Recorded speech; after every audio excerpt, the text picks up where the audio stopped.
Hello, friends. Welcome to the Champions Mojo podcast, where we bring you interviews and topics to help you live well and swim well. Conversations especially meaningful for masters swimmers and anyone striving to perform better in the water or in life. We're here to champion you. And now your host, Kelly Pallas. Today's guest is someone every master swimmer and wellness seeker should pay attention to because recovery, energy, and performance all begin with one overlooked pillar: sleep. Joining us today is Derek Hales, founder of NapLab and one of the most trusted experts in mattress testing and sleep optimization. Derek's journey started as a newlywed, simply trying to find a better mattress without paying showroom prices. That curiosity turned into deep research, and what began as a one-person project quickly grew into a full testing lab. Today, Derek and his team have tested more than 500 mattresses, helping millions of people make smarter, evidence-based decisions about their sleep. For masters, Derek's work matters because better sleep means better recovery, stronger training sessions, fewer aches, and more consistency in the pool. Derek cuts through the marketing noise and focuses on what truly supports the body, something every athlete and health-minded listener can appreciate. Derek, welcome to Champions Mojo. Thank you so much for having me. It's an absolute pleasure. We are just so thrilled because sleep is just incredible. And like you were a newlywed looking for a mattress. My husband and I are actually about to buy 2 mattresses. Nice. And so he said, wow, this is perfect timing. So I guess I want to start with, what is it that you think is the biggest mistake that people make when they are selecting a mattress? I think the biggest mistake is simply not spending the correct amount of money. And this kind of cuts both ways. You have the mattress industry that has spent decades trying to convince people that you need to spend $5,000 to $10,000 just to get a good quality mattress. That's just not true. You do not need to spend $5,000 to $10,000 to get a great mattress. On the inverse, you have a group of people that are so opposed to this notion of spending a lot of money. They've gone too far the opposite direction, that they think they can spend $200-$300 and get a mattress that's just as good as one that's $1,000 or $2,000 or $3,000. That's not true either. So you have these extreme camps that you really want to avoid. Most people will be best served by a mattress in that sweet spot. Let's say around $1,500 to $2,000 for a queen size. That really maximizes sort of the quality performance that you can get out of a mattress before diminishing returns start really to pick up. So I think the biggest mistake is just not spending the right amount of money to get something that's going to last. Okay, we have the bell curve out there. We have people who overspend and then people who underspend. How do we find that sweet spot? What are things that we might want to look at? Is it all individualized, like how tall I am and how much I weigh or how many hours I sleep? Or what would be some things to determine which one we go for? So definitely body weight, sleeping position, and also just general preferences around firmness. Those are sort of the big 3 things that we look for. That being said, the vast majority of sleepers are going to be best served by a medium to medium firm feel mattress that's $1,500 to $2,000. And if you aren't really sure what materials you like, latex, memory foam, that sort of thing, just go with a hybrid mattress. That's going to be multiple layers of polyfoam on top of a coil unit, just to create a more balanced, moderate, and even non-polarizing feel. Again, the vast majority of sleepers are best served by that medium firm feel, $1,500 to $2,000. And a hybrid that just creates a feel that most sleepers can be comfortable on. That's great. The thing that I find when I am buying a new mattress, which for whatever reason I've had to do many times recently, there is an odor that comes off of a new mattress, and I'm a super sniffer, as they call it, and I cannot stand that. And so I'm thinking, oh, I have to have a green mattress. So tell us about the toxicity in a mattress. Sure. So the most sort of offensive type of odor, when people think of odor or off-gassing or smell on a mattress, what they're usually thinking of is polyurethane foam mattresses or memory foam mattresses, which is just another type of polyurethane foam. And the reason those mattresses smell is due to off-gassing. It's basically gases are trapped in the mattress during the manufacturing process. And then once that mattress gets to you, you cut the plastic off, you get it out of the box, the off-gassing period begins, and it's able to release those gases, those VOCs, into the air. Usually within, a week or 2 weeks, that off-gassing ends and the smell will largely go away. But some can take many months and some can just never stop smelling. On the inverse, there are polyurethane and memory foam mattresses that only smell for a very short duration. It just kind of depends on the particular foam formulation. One thing to note, though, because a lot of people are under this notion that, a green mattress, an organic mattress, a natural mattress is going to be so much better. And in some ways it is, because while those mattresses do still smell, it isn't the same type of chemical-based off-gassing. When you're on a natural mattress, a latex mattress, an organic mattress, the smell is coming typically from the latex. So it's more of a rubbery smell, which most people still prefer that over the memory foam, the polyurethane chemical-based type off-gassing. And yet it is still a very strong smell. So I do still warn people that are considering that, thinking that it's going to be like this silver bullet, no smell, because it's all natural, it's all green. It's just not exactly true. There is a very strong smell there, and that smell can also, persist for, anywhere from weeks to months, depending on the exact type of materials that they're using. That's so disturbing to me that you're trying to get your rest and you're actually smelling VOCs. And sometimes, like you said, sometimes it's short, but still, even for me, one night of choking on a VOC up to, like you said, sometimes it's months. I think I've actually had to move a mattress into another room because I didn't like the smell of it. Is the off-gassing of latex better for our bodies than the VOCs? Volatile organic compounds. Yeah, okay. And so most latex manufacturers will argue that there are no actual VOCs. Depending on your sort of hard definition of VOCs, you could argue that there is no off-gassing because it's not a VOC on a latex mattress. Some will argue that that's not entirely true. But as a general rule, I would say the smells, the gases, the odors coming off a latex mattress are not going to be as harmful as those coming off memory foam and polyurethane foam mattresses, just by virtue of what the material mattresses are made out of. And yet we don't have any, body of sort of clinical evidence or empirical study around this. We know sort of, what those are made out of, and we know roughly, the danger levels of those chemicals. And yet there's not any great sort of university-backed study saying that, okay, here is the danger and then the outcomes of sleeping on these types of mattresses versus these types when it comes to VOCs. Okay. I have taken everyone down my own personal rabbit hole, but I hope that some people will benefit from that.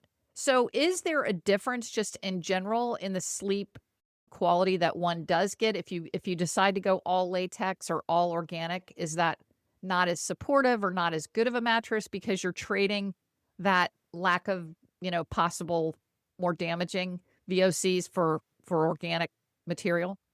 The answer is it can, right? And it really just comes down to your personal preferences. The problem, if you could say there is one with latex mattresses, is simply that latex is a very polarizing feel. Some people really love the feel. Some people really hate it. It's very different than most types of polyurethane foam. It's different than memory foam. It's different than traditional mattress.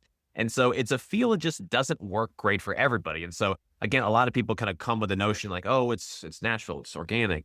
That must make it good. And it is good from a sort of healthy material, sustainable, eco-friendly perspective. But just because it is all the things doesn't make it a silver bullet in terms of meeting your specific needs as a sleeper. While there are certainly more off-gassing issues with, again, memory foam, the type of pressure relief, support, body contouring hug that those mattresses create is really desirable for a large portion of sleepers and consumers. That type of bed, while it has, again, its problems with off-gassing, may still create better sleep and better restoration for your body at night compared to a latex, just depending on what really feels working well for your body. Okay. So do we need a mattress? Like, could we possibly sleep on the floor? I think in some cultures, they're on the floor and it's got to be hard. Do we need a mattress, or could we possibly work into sleeping on the floor? I think it really depends, right? I think if you look at Japanese culture and lots of different Asian countries, very firm mattresses with their, I say it's mattresses, they're not even mattresses. Futons are very thin sleeping pads. They're very firm. They're almost on the floor, essentially. I think if you've grown up sleeping on that and your body is accustomed to it, then yeah, that is great and can work well.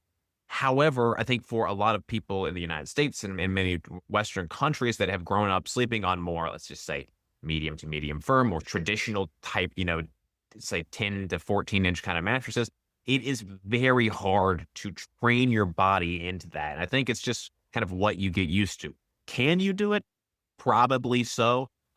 In talking to my viewers over the years, I've had some try it, and in the vast majority of cases, they end up going back to a sort of regular mattress just because their body couldn't make the switch. And so seemingly that you could force yourself to do it, but I do kind of wonder if your body as you're growing up sort of sets a certain sort of standard on what it expects as far as support and feel. And it just gets harder and harder to switch as you get older. That's just sort of, my kind of guess based on sort of the just stories and that my readers have shared with me over the years. Yeah, I guess if you had to do it, you could, right? And sleeping positions, is there a most common sleeping position? Most common is definitely side sleeping, though the vast majority of us are combination sleepers. We sleep in, 2 or more positions. So, but side sleepers is by far the most common. Something like 87% of all people sleep on their side at least some of the time. Yeah. I was watching a documentary. I don't think it was Nelson Mandela, but it was another person who spent a number of years in prison and then wrote a book about it. And they slept on concrete and they had to sleep on their back. They were allowed a pillow, and they had to sleep on their back, and they had to keep their arms crossed across their chest in a cross position. And it was a way that the guards could see, their hands were safe and what they were doing, and that everyone looked the same, so that if they were out of sync, then yeah.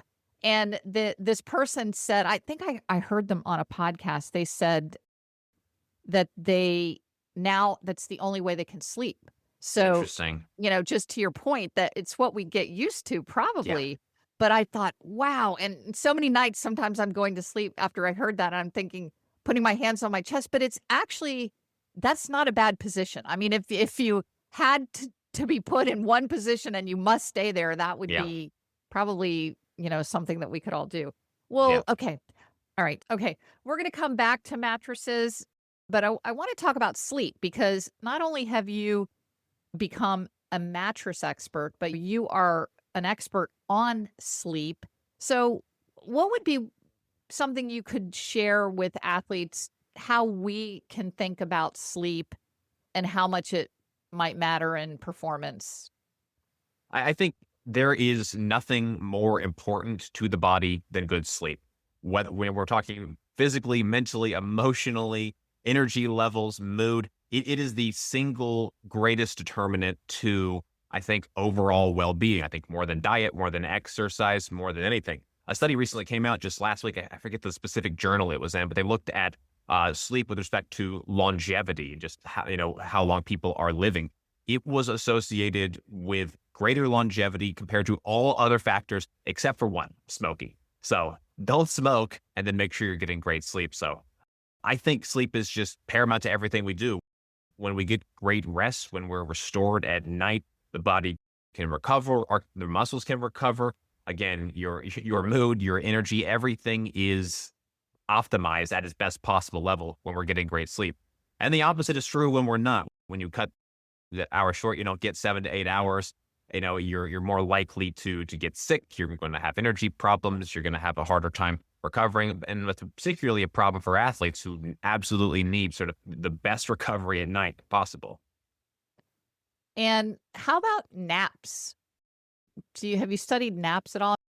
So nap is something where we've seen a decent number of university-backed studies over the years, and generally the consensus is this: that short naps can be great because they give you an immediate boost to energy in the day, help you get the stuff done that you need to that day. But generally, you want to keep those short, like less than 30 minutes. The problem with napping, if there you could say there is a problem, is that once you sort of get beyond that 30 minutes, you're dropping more into REM cycles, and it just becomes harder for your body to come out of that. And so unless you sort of really, time your sleep so you know that, okay, in a 90-minute nap, I can have a complete REM cycle and then wake up refreshed, that's great. But if you just let yourself go down and come back up anyway, that may then impact your ability to get to sleep at night. And so you're just trading a nap during the daytime for lost sleep kind of at night. So the vast majority of studies that I've seen on the topic really point to keeping the naps shorter, 30 minutes or less as the sweet spot. Yeah, I think I've definitely found that for myself that, if I'm 30 minutes or under, it doesn't hurt me at night. Yeah. But if I go over that, if I had a really hard workout and I sleep for an hour, then it's harder to fall asleep. And then that's a bummer because then you start worrying, oh no, I can't fall asleep. I can't wake up for my morning practice. But okay, so temperature in the room, and then we'll go to mattresses, these temperature regulating mattresses. So I believe the ideal, and you can correct me on this, but it's somewhere in the 60s, like to have your room in the 60s, which is almost impossible to do if you live in a warm climate. Yeah. You just have to crank your AC down, and then it's kind of a waste because you're cranking your AC and you're covered in blankets in a hot summer. But what could we do environmentally, and or does that translate into, you just need a mattress that's cooling, because they are out there where the mattresses will keep your body at a certain temperature? Yeah, so certainly if you can get your HVAC to get down into, 67 to 69 degrees, most of the sort of the university-backed studies that I've seen point to that being sort of the optimal temperature. But you're right. If you live in a hot climate like I do in Arizona, it's almost impossible, particularly in the summertime.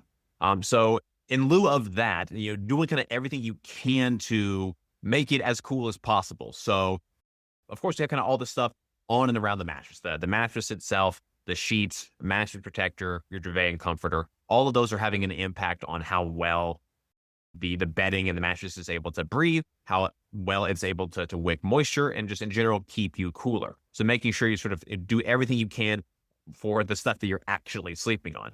And then we have the stuff sort of in the room. Of course, again, the HVAC. If you have ceiling fans or box fans that are moving air around the room, that certainly helps. And then as we talk about just sort of like thermal gain from windows, if you have a window that you can close your blackout shades, close your blinds, that will help particularly in the morning so that you're not getting extra heat into the room, and just again having better control over the temperature and keeping it kind of as low as possible.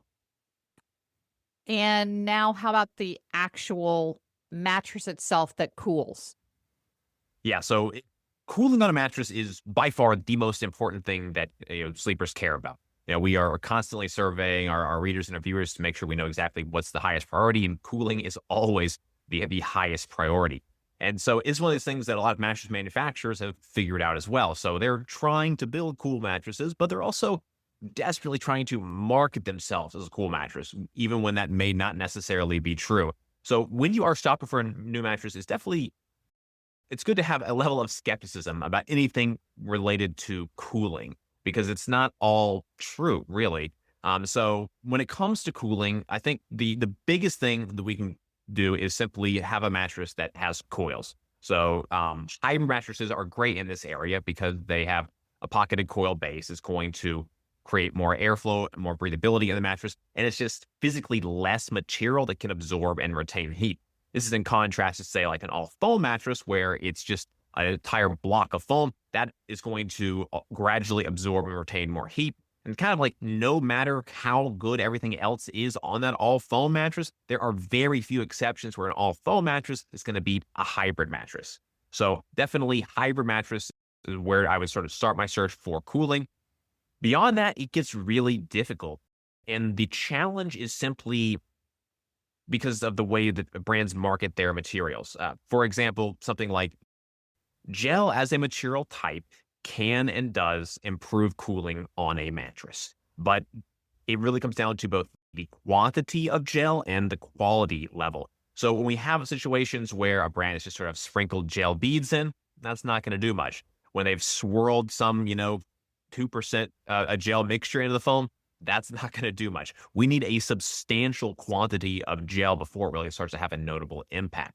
And that really kind of applies to all of the major cooling methods, whether we're looking at, gel, titanium infusions, copper infusions, whether we're looking at thermoreactive fibers, salient, whether we're looking at phase change materials that are in the cover or sprayed on.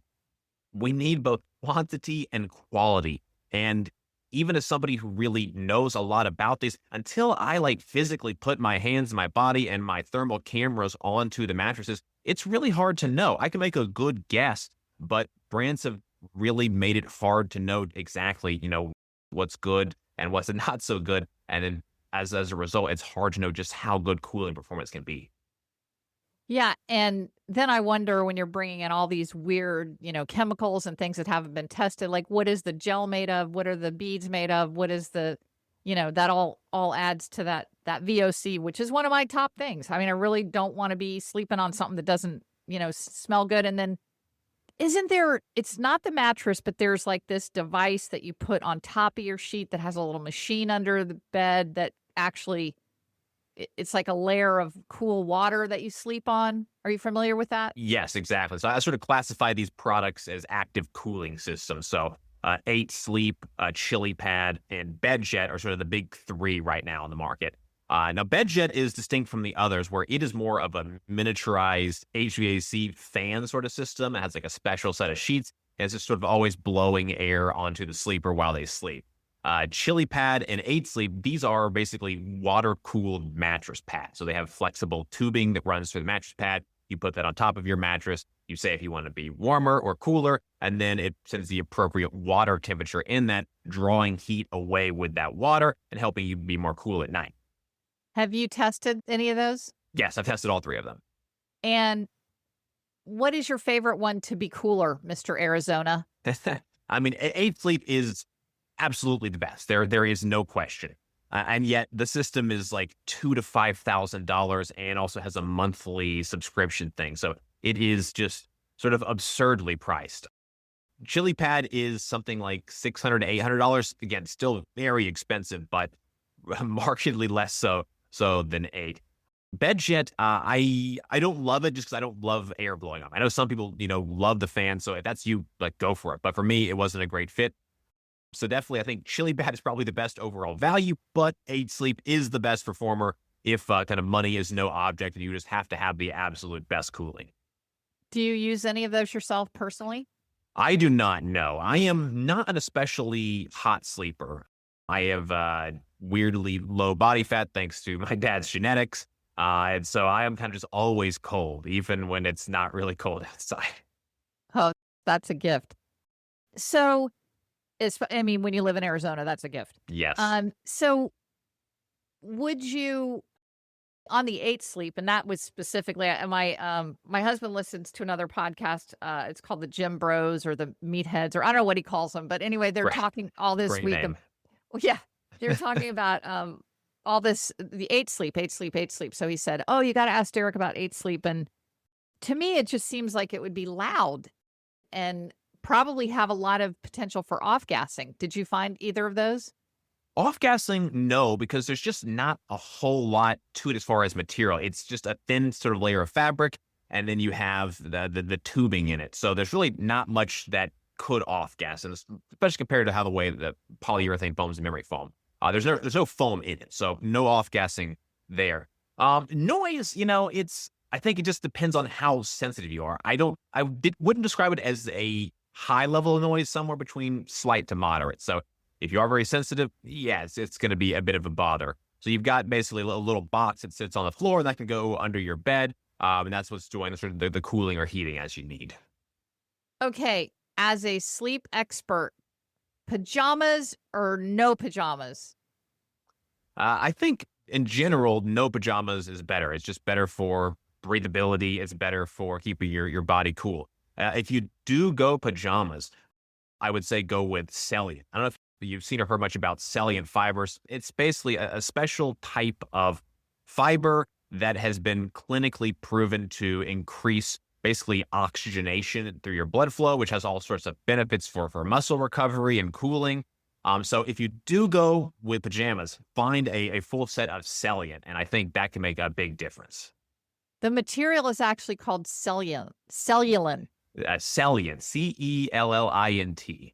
Wow. Okay, that's good. Good tip. I love it. Yeah, you'll see that sometimes in mattresses as well, the mattress covers, sometimes in sheets as well. And the clinical studies are, basically whenever, cellulite is in direct contact on the body, it has all of these benefits, basically turning heat into infrared light, which then has an impact on oxygenation in the body.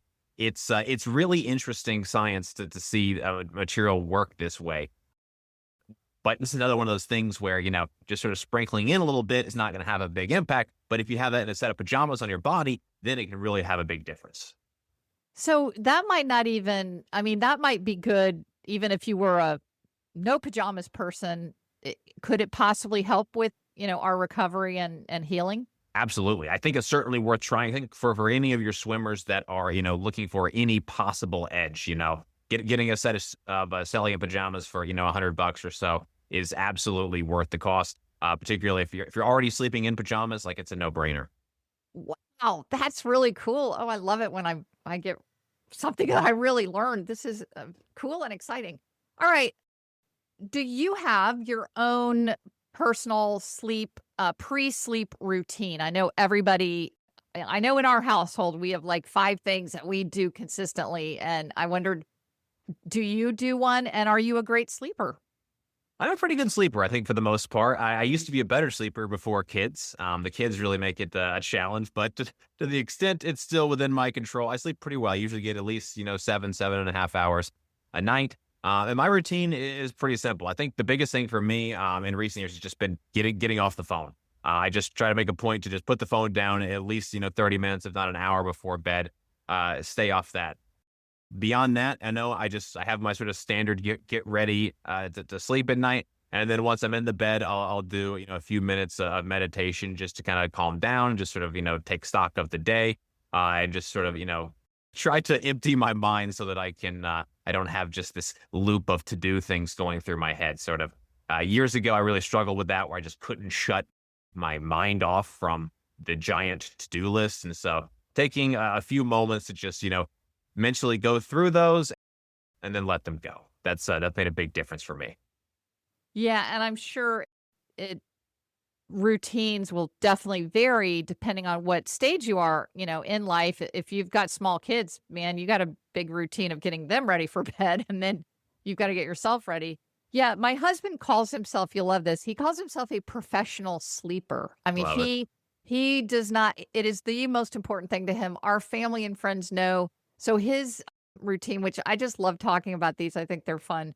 So he will try not to, unless he will not eat dinner after 5 because he thinks he needs, I know he eats, because he thinks that'll help him sleep better if he's had a big window of digestion.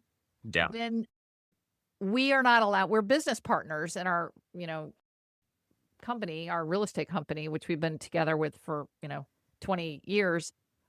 We cannot talk about business 2 hours before sleep.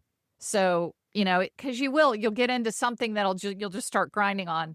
Yeah. No overhead lights after like 2 hours before. And then out come his orange glasses. So he wears orange glasses if we decide to watch a movie or we do want to just play on our phones for a little bit. Orange glasses. Definitely no screens before an hour before bed. We will play cards. We play cards a lot, which is a great pre-sleep game because you're not thinking about the day and you're not grinding on something. And then we pretty much go to bed at the same time every single night and we try to wake up at the same time every single night. Yeah. And then I'm just going to divulge it here because I want to ask you about it as well. We sleep in separate bedrooms. And that's how serious that our sleep is. We're still very romantic and we have our joint bedtime. If one of us wakes up early, we might go to sleep together and then go to our own rooms. But I think that when you have that luxury, and it is a huge luxury to have 2 bedrooms, that there are more and more couples that are coming out and saying, yeah, my parents slept in separate rooms forever. whether it's snoring or consistent trips to the bathroom or just somebody that rolls around a lot and doesn't. We initiated this when I was going through something called topical steroid withdrawal.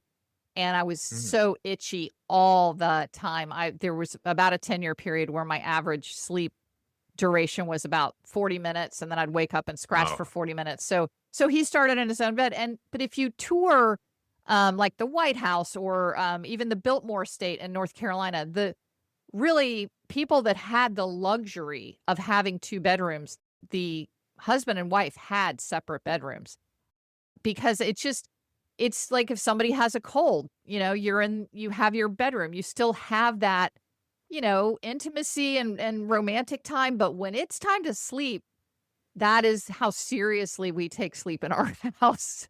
yeah. That's great. And I mean, I think you're not alone in that. I mean, you gave great examples. I've seen, the media characterize it far more dramatically as a sleep divorce, which is, big and scary. But no, I think there's a lot of, good reasons to sleep separately if you have the space for it, for all the reasons you mentioned. Just being able to stay asleep longer, sleep uninterrupted, is hugely beneficial for your health and wellness. Yeah, I think the sleep divorce is just, it's just to get clicks because Yeah. it has made our relationship all the more better. In fact, it's like I miss him at night. I'll wake up in the morning and run to him, or he'll run to me, and it's really nice. And I'm putting it out there vulnerably to say, consider it if it's a problem. And some people just no way I wouldn't. We've taught all of our friends and all of our family know about it, and some of them have followed suit, and some are like, there is no way we could ever sleep apart. So, that's a very personal choice. But if sleep is really important to you, then, and your partner is getting in the way, then, you might want to have that conversation. Um, Absolutely. Absolutely.